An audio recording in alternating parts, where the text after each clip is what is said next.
एक गांव में एक रामलाल नाम का एक किसान अपनी पत्नी और 4 लड़कों के साथ रहता था। रामलाल खेतों में मेहनत करके अपने परिवार का पेट पालता था, लेकिन उसके चारों लड़के आलसी थे, जो गांव में वैसे ही इधर-उधर घूमते रहते थे। एक दिन रामलाल ने अपनी पत्नी से कहा कि अभी तो मैं खेतों में काम कर रहा हूँ, लेकिन मेरे बाद इन लड़कों का क्या होगा? इन्होंने तो कभी मेहनत भी नहीं करी, ये तो कभी खेत में भी नहीं गए। रामलाल की पत्नी ने कहा कि धीरे धीरे ये भी काम करने लगेंगे। समय बीतता गया और रामलाल के लड़के कोई काम नहीं करते थे। एक बार रामलाल बहुत बीमार पड़ गया। वह काफी दिनों तक बीमार ही रहा।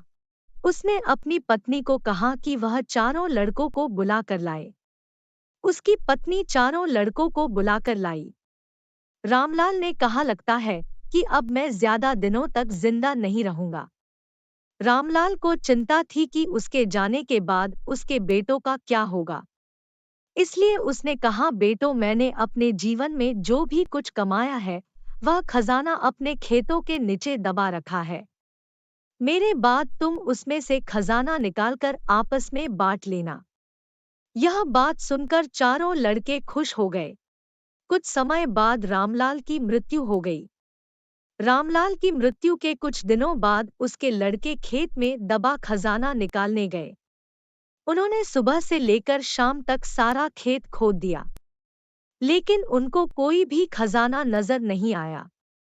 लड़के घर आकर अपनी माँ से बोले, माँ, पिताजी ने हमसे झूठ बोला था।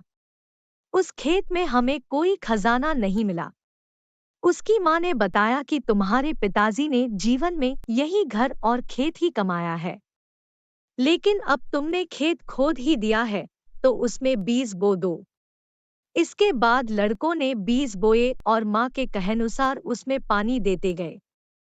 कुछ समय बाद फसल पककर तैयार हो गई, जिसको बेचकर लड़कों को अच्छा मुनाफा हुआ, जिसे लेकर वह अपनी माँ के पास पहुँचे।